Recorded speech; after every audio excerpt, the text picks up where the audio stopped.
Hello बच्चों, आज मैं आपको हिंदी गद्य खंड में पाठ 4 सांभले सपनों की याद पाठ पढ़ाने जा रही हूँ, जिसे आप ध्यान से सुनेंगे।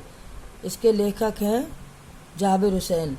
लेखक का परिचय बता रही हूँ। जीवन परिचय। साहित्यकार जाबिर हुसैन का जन्म सन 1945 में ग्राम नौनही, राजगीर, जिला नालंदा, बिहार में हुआ था।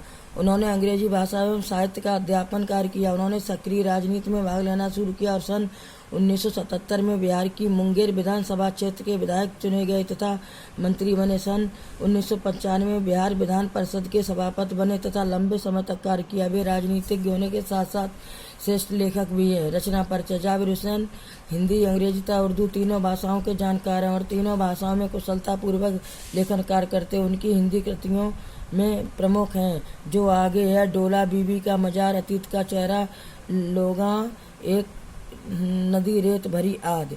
अब है पाठ का सारांश।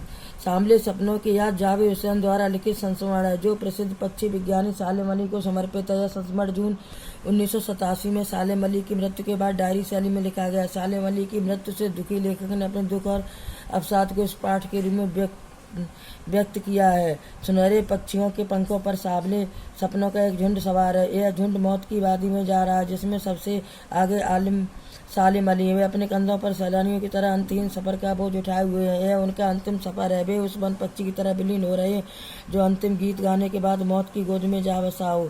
इसी सोए पक्षी को कोई जगाना नहीं चाहेगा। सालेम अली इस बात से दुखी थे कि लोग पक्षियों को आदमियों की नज़र से देखते हुए झरने, पहाड़ों, जंगलों को भी इस दृष्टि से देखते हैं। ऐसे वे इनके मधुर संगीत का अनुभव नहीं कर पाते हैं।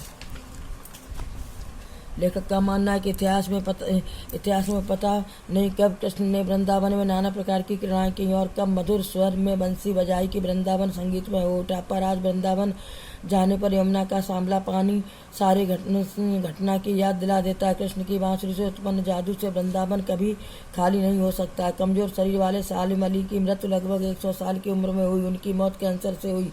उस उम्र में भी उनकी आंखों की ज्योति अच्छी थी। पक्षियों की हिफाजत के लिए कटिबद्ध थी। वे अपनी मृत्यु के निकट तक पक्षियों के बारे में जांच पड़ताल करते रहे। सालेम अली प्रसिद्ध बर्ड वाचर थे। एकांत के क्षणों में प्राकृतिक दृश्यों को देखने में खोए रहते थे। प्रकृति में उनके लिए अपनी हस्ती खेलती रहस्यमयी दुनिया थी जिसे उन्होंने अपने जीवन संगिनी तहमीना की मदद से बनाई थी।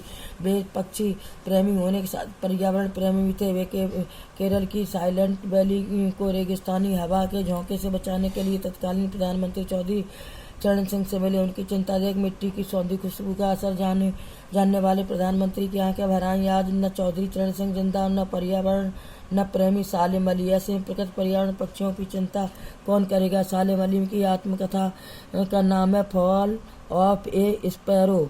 इसी बात से प्रसिद्ध अंग्रेजी साहित्यकार D.H. लॉरेंस की मृत्यु के बाद की बात याद आई। कुछ लोगों ने उनकी पत्नी फ्रीडा लॉरेंस से अपने पति के बारे में कुछ लिखने को कहा। फ्रीडा का जवाब था कि उनके पति के बारे में उनसे ज़्यादा उनकी छत पर बैठने वाली गौरैया जानती है। इस तरह लॉरेंस और सालेम अली दोनों ही प्रसिद्ध पक्षी प्रेमी थे।